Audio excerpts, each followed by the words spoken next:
வணக்கம் and welcome back to SSK times. வெளிநாடுகளில் ஏகப்பட்ட வேலைகள் நம்ம ஊர்க்காரங்களுக்காக காத்திருக்கு. அதாவது குறைஞ்சபட்சம் ஒரு லட்சத்துலேருந்து 5 லட்சம் வரைக்கும் ரொம்ப ஈஸியாக நம்ம என்ன படிச்சிருக்கோம் அதெல்லாம் தாண்டி வேலை கிடைக்கிறதுக்கு உண்டான வாய்ப்புகள் நிறையா இருக்குங்கிறது இங்கே நிறைய பேருக்கு தெரியாது இல்லையா? ஸோ எஸ், நான் உங்களுக்கு சொல்கிறேன். என்ன அப்படின்னா, இப்போ நீங்கள் ஒரு 10th தான் படிச்சிருக்கீங்க, இல்லை டிகிரி படிச்சிருக்கீங்க, அதை பற்றின பிரச்சனையே கிடையாது. எனக்கு எக்ஸ்பீரியன்ஸ் இருக்குது, ஒர்க் எக்ஸ்பீரியன்ஸே இல்லை அப்படிங்கிறத பற்றியும் பிரச்சனையே கிடையாது. வெளிநாடுகளில் ரொம்ப குறைஞ்சபட்சம் 1 லட்சத்துலேருந்து 5 லட்சம் வரைக்கும் இந்திய மதிப்புப்படி நீங்கள் சம்பாதிக்கிறதுக்கு உண்டான வாய்ப்புகள் நிறையாவே இருக்குது. சரி, லைக் யூஎஸ்ஏ இருக்கட்டும், கனடாவாக இருக்கட்டும், இல்லை அரேபியன் கண்ட்ரிஸ், துபாய், கட்டார்னு இருக்கு இல்லையா, இந்த மாதிரி நாடுகளில் ரொம்ப ஈஸியாக இன்றைக்கி நிறைய பணம் நம்ம சம்பாதிக்கலாம். அதுக்கு நீங்கள் பண்ண வேண்டியதெல்லாம் ஒன்றுமே கிடையாது.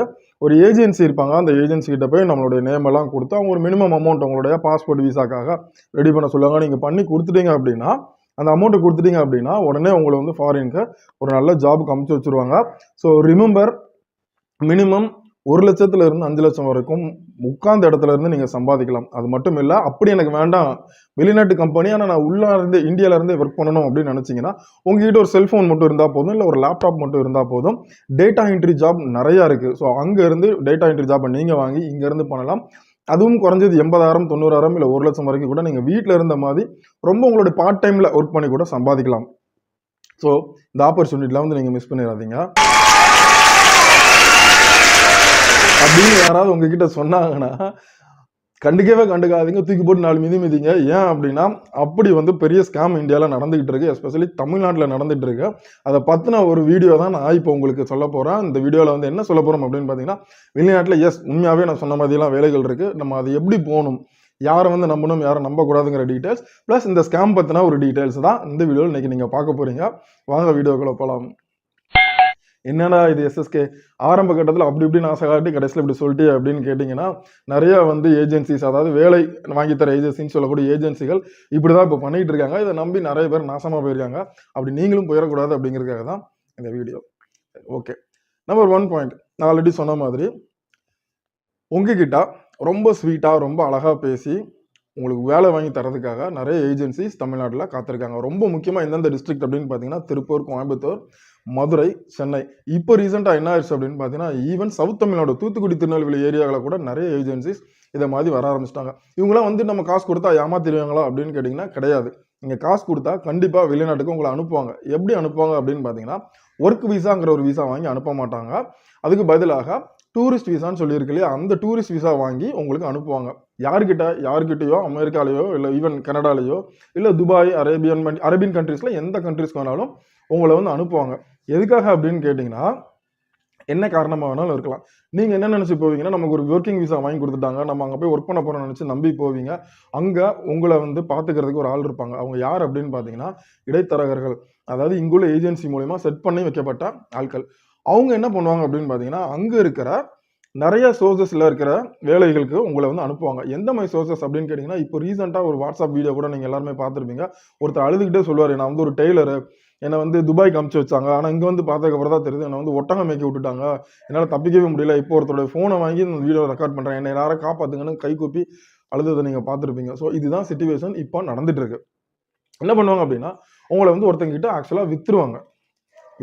எஸ், விற்றுருவாங்களா அப்படிங்கிற ஒரு ஆட்டிடியூட் வரும். கண்டிப்பாக உங்ககிட்ட உங்களை ஒருத்தங்க கிட்ட போய் விற்றுருவாங்க. அவங்க ஒரு அமௌண்ட் வாங்கிட்டு உங்களை 2 விதமாக பயன்படுத்துவாங்க. ஒன்று என்னன்னா ஸ்லேவரி அப்படின்னு சொல்லக்கூடியது, அதாவது அடிமைகள்னு சொல்லுவாங்களா அந்த மாதிரி, இல்லைன்னா ஆர்கன் டோனராக உங்களை யூஸ் பண்ணுவாங்க. ஸோ இந்த 2 விதத்தில் உங்களை யூஸ் பண்ணுவாங்க, இங்கேருந்து ஏமாற்றி கூட்டு போனவங்களை.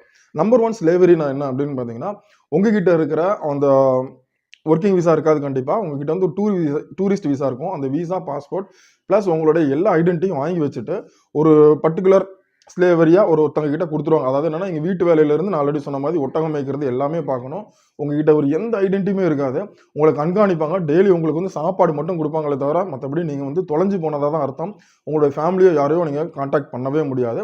சொல்லப்போனால் கொத்தடிமையாக வேலை வாங்க வருவாங்க, வேலை பார்க்க வைப்பாங்க. அதுதான் logic. Number 2 organ donor. Organ டோனர்னா யார் அப்படின்னு பார்த்தீங்கன்னா, உங்களோட பெர்மிஷனே இல்லாமல் உங்களுடைய உடல் உறுப்புகளை விற்றுருவாங்க. எப்படி விற்பாங்க? நான் ஆல்ரெடி சொன்ன மாதிரி ஒரு ஸ்லேவ் மாதிரி ஒருத்தங்க கிட்ட அவங்கள கொடுத்துருவாங்க. அவங்க ஒரு லம்சம் அமௌண்ட்டை இந்த ஏஜென்ட் கிட்ட ட்ரான்ஸ்ஃபர் பண்ணி விட்டுருவாங்க. உங்களை என்ன பண்ணுவாங்க அப்படின்னு பார்த்தீங்கன்னா, கூட்டிகிட்டு போய் உங்களுக்கே தெரியாமல் லைக் மயக்கம் கொடுத்தோ, இல்லை ஏதோ ஒரு விதத்தில் உங்களை கம்பல் பண்ணி, உங்களை ஃபோர்ஸ் பண்ணி உங்களோட உடல் உறுப்புகள் லைக் கிட்னி, இந்த மாதிரி ஆர்கன்ஸ், ஹார்ட் கூட சம்டைம்ஸ் எடுத்துருக்கிறதா நியூஸ் வருது. ஆர்கன்ஸை வந்து யாருக்காவது தேவைப்படும் இல்லையா, இல்லை ஹியூஜ் அமௌண்ட் கொடுத்து வாங்குறதுக்கு ரெடியாக இருப்பாங்க இல்லையா, அவங்க கிட்ட உங்களுடைய ஆர்கன்ஸை உங்களுக்கே தெரியாமல் எடுத்து, இல்லை உங்களுக்கு தெரிஞ்சுமே உங்களை வந்து கட்டாயப்படுத்தியுமே என்ன பண்ணுவாங்கன்னா உங்களுடைய ஆர்கன்ஸ் எடுத்து வித்துருவாங்க. அதாவது உங்களுடைய உடல் உள்ளுறுப்புகளை எடுத்து யாருக்கு தேவையோ அவங்களுக்கு வித்துருவாங்க. ஸோ இந்த 2 விதமா நிறைய பேர் மாட்டிக்கிட்டு இருக்காங்க. சரி, ஓகே, உங்களுக்கு ஒரு கொஸ்டின் வரும், எஸ்எஸ்கே இதெல்லாம் ஓகே தான், ஆனா வெளிநாட்டுக்குன்னு போய் பார்க்கறதுக்கு வேலை பார்க்கறதுக்குன்னு உண்டான ஒரு ஒரிஜினல் ஏஜென்சியே கிடையாதா அப்படின்னு கேட்டிங்கன்னா இருக்காங்க.